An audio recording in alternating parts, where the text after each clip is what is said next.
What's good, everyone? I'm Venomous Stare, and this is Dimaga versus Beasty. Dimaga is up here in the top left of Abyssal Reef.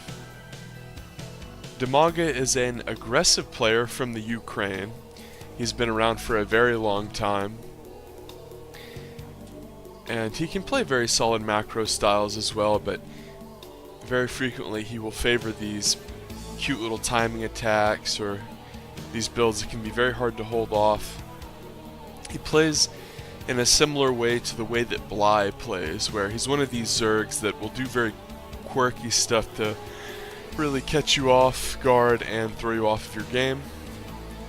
So it's really interesting to watch Dimaga. Sometimes he does these like ridiculous mass bandling all-ins, and he's very good at late game ultra styles.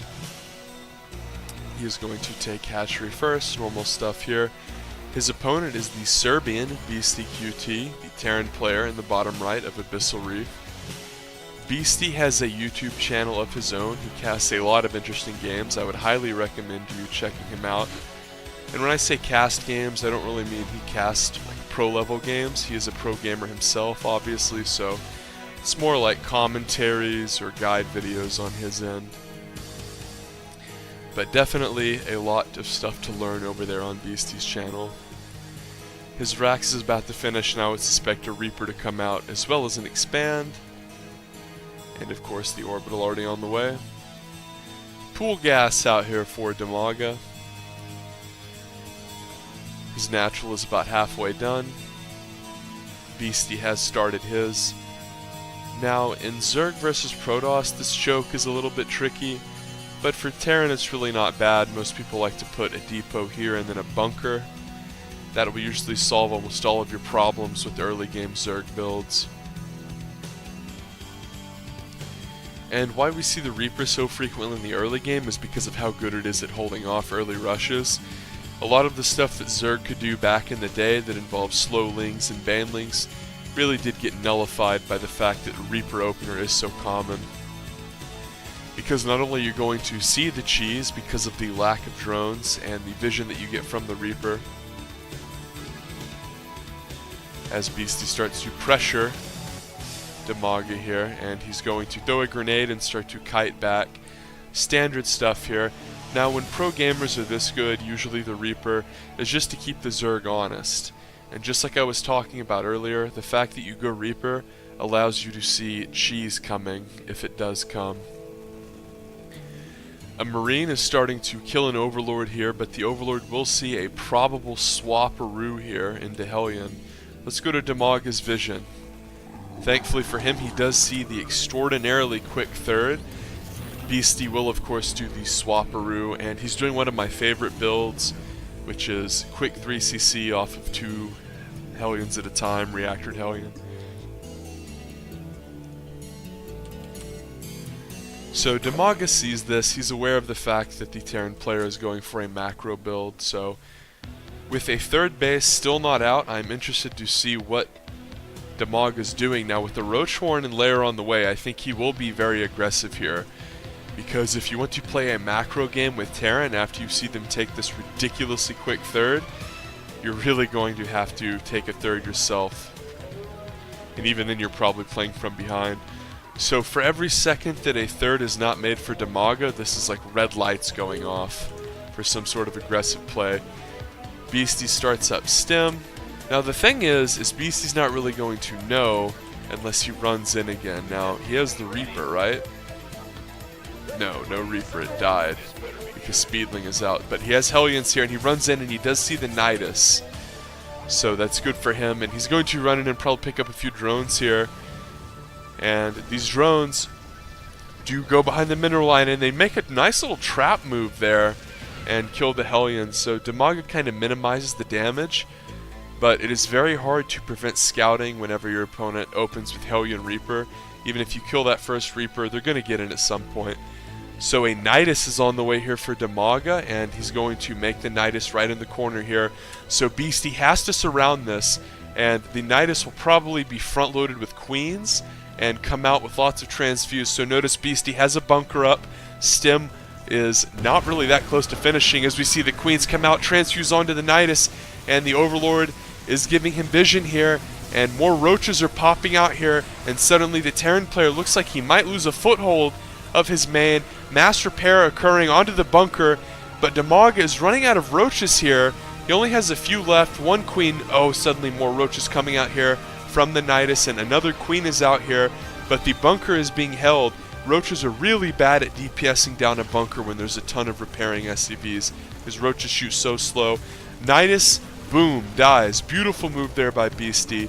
Suddenly the tide of units has been stemmed, but 23 workers have gone down for the Serbian. Thankfully for him, Dimaga, seeing the quick macro build, really cut drones and tried to be insanely aggressive.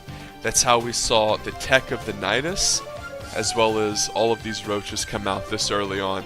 He really sacrificed a lot, and of course he lost a few drones. And whenever you lose drones in the early game, whenever you're doing an all-in build, it makes it even harder to recover from when your all-in doesn't work.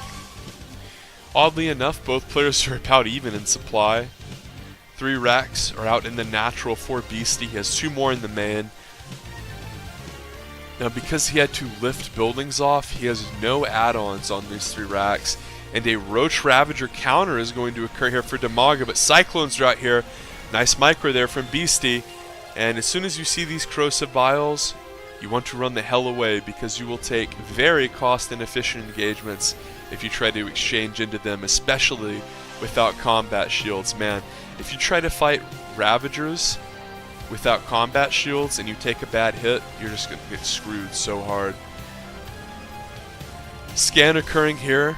The Terran Beasty sees no third base, so Dimaga is completely all in. Notice with 3cc, Beasty can triple produce workers if he wants to, which is beautiful stuff, but Beasty's really focused on units here. He starts combat shields. Beasty knows, since he scanned the third and saw no third, that if he can hold this push, he's going to be very far ahead. Notice that he's up to 75 supply now, and Dimaga is still in the low 60s. Dimaga is teching into Spire, and Dimaga knows that, well, he has this bunker up here. I'm not going to actually be able to break him with Roach Ravager.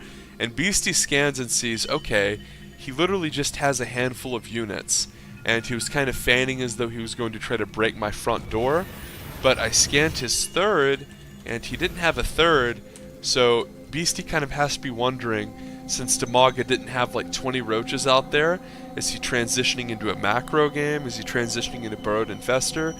Is he going Muta? And we see beautiful scan here from BeastyQT sees, well, a lack of a fourth. And it's beautiful in the way that plus-size models think they're beautiful, because he didn't see the third. It's like a girl with no personality too, because he missed the Spire. Poor Beasty. Evolution Chamber comes out here for Dimaga, and this third base is about to finish, but this third base won't have drones, won't have creep spread, won't have a queen, and the Terran player has a big army moving out to the third. So these mutas are going to have to do game-ending damage, but there's not really enough of them to do game-ending damage, and the Terran player is pushing across the map, and this third base is almost certainly dead because Baneling Tech just got there, or it's about to get there, so he won't have speed. Slow Banelings are god-awful. So the third base is being aggressed upon here, and it will die for sure. So let's pan over to the mutas. A turret is already up. This is so big. This turret was brilliant because he could have potentially been going Burrowed Infester. And the production is going to be attempted to be camped here, but the Terran player can continue to be aggressive here, and he's going to aggress here. Lead with the Cyclones. There are a lot of slow Banes. Remember how bad slow Banes are off of creep, guys. So bad. And the Cyclones lead. Slow Banes go off of creep, and corrosive vials kind of get in the way, and suddenly the Terran player can scream in here and mow down all of the Ravagers. Focus that Bane. Good job, Beasty. And with the mutas here sitting on the production, it's not really going to be that much of an issue, because as it stood, the main mineral line was secure. The natural mineral line was not great, but because of the bunker here and the turret here, it wasn't under too much peril because the SCVs could be run away. More importantly, there was a turret here and a functioning mining base, And most importantly of all, we see a lack of tech here for Dimaga. A lot of workers had gone down for Beasty this game, but thankfully for him, 3cc Mule helped him recover, and the Terran player holds off Nydus very well. So Beasty showed us that focusing the Nidus whenever the Zerg player presses up into your main is important. He also showed us the significance of mass repair, especially against Roaches. Roaches without a lot of Ravagers are very good, but whenever they encounter a bunker being mass repaired, it's so hard for them to dump out all of that quick little burst damage to actually get the bunker down. So Beasty held wonderfully and recovered from a lot of SCVs lost. Subscribe for more.